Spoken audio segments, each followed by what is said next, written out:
అదే RTV app వార్తల్ని క్షణాల్లో చదివే అవకాశం ఉంటుంది. ఒక న్యూస్ పేపర్, ఒక టెలివిజన్ ఛానల్ మీ చేతుల్లో ఎప్పుడూ ఉంటాయి.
గోదావరి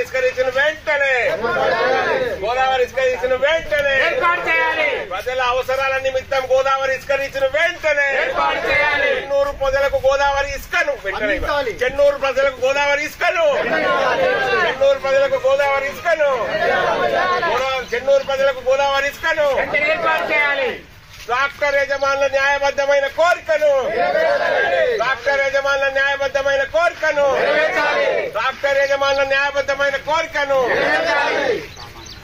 చెన్నూరు ప్రజలకు గోదావరి ఇసుకను వెంటనే చెన్నూరు ప్రజలకు గోదావరి ఇసుకను వెంటనే ట్రాక్టర్ యజమానుల న్యాయబద్ధమైన కోరికలను వెంటనే సామాన్య ప్రజలకు గోదావరి ఇసుకను వెంటనే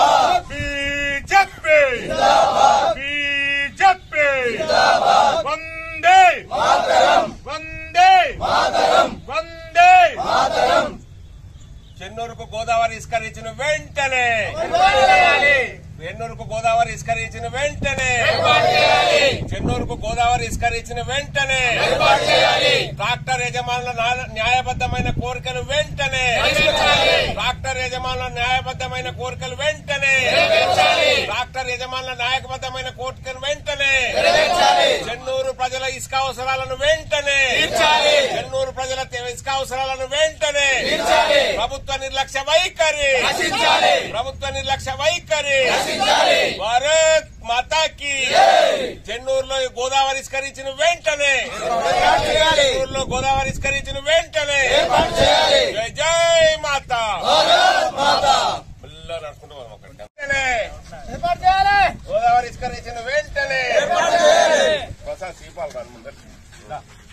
గోదావరి ఇసుకరించిన వెంటనే గోదావరి ఇసుకరించిన వెంటనే ప్రజల అవసరాల నిమిత్తం గోదావరి ఇసుకరించిన వెంటనే చెన్నూరు ప్రజలకు గోదావరి ఇసుకను వెంటనే చెన్నూరు ప్రజలకు గోదావరి ఇసుకను చెన్నూరు ప్రజలకు గోదావరి ఇసుకను చెన్నూరు ప్రజలకు గోదావరి ఇసుకను ట్రాక్టర్ యజమానుల న్యాయబద్ధమైన కోరికను ట్రాక్టర్ యజమానుల న్యాయబద్ధమైన కోరికను ట్రాక్టర్ యజమానుల న్యాయబద్ధమైన కోరికను గోదావరి ఇసుకను వెంటనే సామాన్య ప్రజలకు గోదావరి ఇసుకను వెంటనే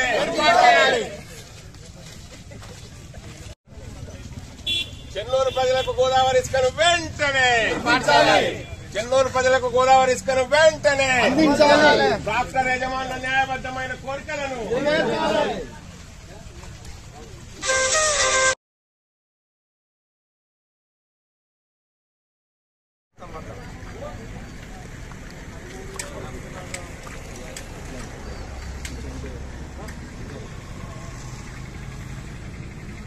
బంద్ అయింది. తెలంగాణ రాష్ట్రం ఏర్పాటు కాకముందు కర్నూలు కూడా అయినదే, ఇది పర్మిషన్ ఇవ్వాల్సిన బాధ్యత కూడా అయినదే.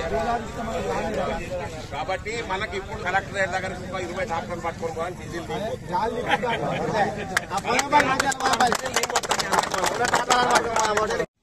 ఈ నెల 6వ తేదీ నుండి చెన్నూరు ట్రాక్టర్ యజమానులందరూ కూడా ఏకమొత్తంగా సుమారు 70 నుంచి 80 మంది ట్రాక్టర్లన్నీ పనులు నిలిపివేసి చెన్నూరు ప్రాంత ప్రజలకు ఏదైతే గోదావరి ఇసుకను ఇవ్వాలి అనేటువంటి నినాదంతో వాళ్ళు ట్రాక్టర్లు స్ట్రైక్ చేస్తా ఉన్నారు. ఈ రోజు భారతీయ జనతా పార్టీ ఆధ్వర్యం లోపల వాళ్ళందరికీ సంఘీభావంగా ఈ కార్యక్రమానికి మేము ఇక్కడికి రావడం జరిగింది. మరి వాళ్ళది న్యాయబద్దమైనటువంటి కోరిక. 2021 నుంచి ఏదైతే గోదావరి ఇసుక ఉన్నప్పటికీ బతుకమ్మ వాగు ఇసుకను చెన్నూరు రీచ్ ఏర్పాటు చేసి అక్కడి నుంచి చెన్నూరు ప్రాంత ప్రజలకు సప్లై చేస్తా ఉన్నారు.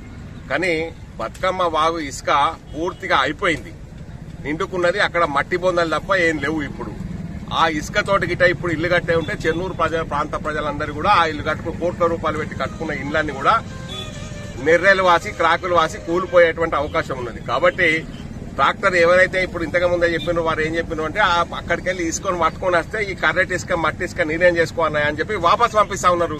ఎవరైతే యజమానులు కొనుక్కుంటా ఉన్నారు అక్కడ అంతకన్నా మంచి ఇసుక ఈ టీఎస్ఎండిసి వాళ్ళు ఇస్తలేరు. కాబట్టి తెల్లూరుకు తలాపున గోదావరి ఉన్నది. ఈ గోదావరి నుంచి హైదరాబాద్ పోతుంది, బాంబేకి పోతుంది, కరీంనగర్కి పోతుంది, ప్రతి ఊరికి పోతుంది ఇక్కడ నుంచి ఇసుక. కానీ మా చెన్నూరు ప్రాంత ప్రజలకు మాత్రం గోదావరి ఇసుక ఉండదు. ఎవరికన్నా కావాలంటే టీఎస్ఎండిసి ఇసుక ఇవాళ 1500కి ఇస్తే, ఎవరికన్నా కావాలంటే కొందరు మంది బ్రోకర్లను సంప్రదిస్తే 3000 నుంచి 4000 రూపాయలు తీసుకుని ఇవాళ ఇసుక ఇస్తా ఉన్నారు మరి స్లాబులు పోసుకోవడానికి. ఇది సరైనటువంటి విధానం కాదు. భారతీయ జనతా పార్టీ ఇంతకు ముందు కూడా డిమాండ్ చేసింది అనేక సార్లు. మీరు చెన్నూరు ప్రాంత ప్రజలకు ఉపయోగం కోసమని గోదావరి లోపల ఇసుక రీచ్ ఏర్పాటు చేయాలి. మీరు 1400 రూపాయలకు ఇసుక అక్కడ టీఎస్ఎండిసి ద్వారా బతుకమ్మ వాగులు ఇస్తా ఉన్నారు. 2000 రూపాయలు తీసుకోండి రాయా, మిమ్మల్ని అద్దంటలేం కదా, లీగల్ గా ఇయ్యండి రాయా. దొంగతనాల కొందరికి మాత్రమే ఎందుకు అనుమతి ఇవ్వాలయా? ఇక్కడ ప్రజలు 4000 రూపాయలు 5000 రూపాయలు ఎందుకు పెట్టానయా? మేము పోయి అక్కడ రాపరిపల్లిలో అర్జునుకుంటున్న ఉసుక తెచ్చుకుంటే దానికి లారీ కావాలి. ఆ లారీ తెస్తే ఈ చెన్నూరు ఊర్లో ఉన్నటువంటి గల్లీలలో తిరిగే పరిస్థితి లేదు. ఇసుక ఇవ్వాలని చెప్పి గత 4-5 సంవత్సరాల నుంచి కూడా భారతీయ జనతా పార్టీ డిమాండ్ చేస్తా ఉన్నది. ఏదైతే ట్రాక్టర్ యజమానుల ఇలా జైపూర్ లోపల గోదావరి ఇసుక రీచ్ ఉన్నది, మంచిర్యాల లోపల గోదావరి ఇసుక రీచ్. మేము చెన్నూరు ప్రజలు ఏం పాపం చేసినామయ్యా? మేము దేనికి అక్కడ మనే మాకు ఉన్నటువంటి ఏకైక ఆస్తి గోదావరి ఇసుక అనుకున్నాం మేము ఇన్ని రోజులు. కానీ ఆ ఇసుక కూడా ఇయ్యాల మాకు దిక్కు లేకుండా పోయింది. ఆ ఇసుక మట్టి బొందలుగా తయారైంది. ఉన్న ఇసుకనన్నా కొద్దిపాటి మా గృహ నిర్మాణం కోసం ఇవ్వాలని ఇవాళ భారతీయ జనతా పార్టీ తరఫున ఈ ప్రభుత్వాన్ని డిమాండ్ చేస్తా ఉన్నాం. గౌరవ మరి మంత్రి గారు వివేక్ వెంకటస్వామి గారు ఇక్కడ ఉన్నారు. మీరు మంత్రిగా గనుల శాఖ మంత్రిగా ఉన్నారు. మీరు తలుచుకుంటే ఒక 10 నిమిషాలలో మీరు గెజిట్ విడుదల చేయొచ్చు ఇక్కడ ఉన్నటువంటి గనుల శాఖ ద్వారా. కానీ మీరు పట్టించుకోకుండా దీన్ని నెగ్లెక్ట్ చేసినట్టయితే ఈ ప్రాంత ప్రజల యొక్క ఆగ్రహాన్ని మీరు ఎదుర్కోవాల్సి వస్తుంది. గౌరవ మంత్రి గారికి నేను విజ్ఞప్తి చేస్తా ఉన్నా, వివేక్ వెంకటస్వామి గారికి, తక్షణమే మీరు బాధ్యత తీసుకొని ఈ ప్రాంత ప్రజల క్షేమం కోసం, ట్రాక్టర్ యజమానుల బతుకు తెరువు కోసం మేము అంటలేం, చెన్నూరు ప్రజల యొక్క ఇల్లు కట్టుకునేటువంటి ప్రజల శ్రేయస్సు కోసం మీరు తక్షణమే గోదావరి ఇసుక రీచ్ను అందజేయాలని చెప్పి, ఏర్పాటు చేయాలని చెప్పి మేము డిమాండ్ చేస్తా ఉన్నాం. భారత్ మాతాకి జై. మరిన్ని వీడియోస్ కోసం ఛానల్ ని సబ్స్క్రైబ్ చేయండి. లేటెస్ట్ అప్డేట్స్ కోసం వాట్సాప్ ఛానల్ ని ఫాలో చేయండి. అండ్ లింక్ డిస్క్రిప్షన్ లో ఉంది.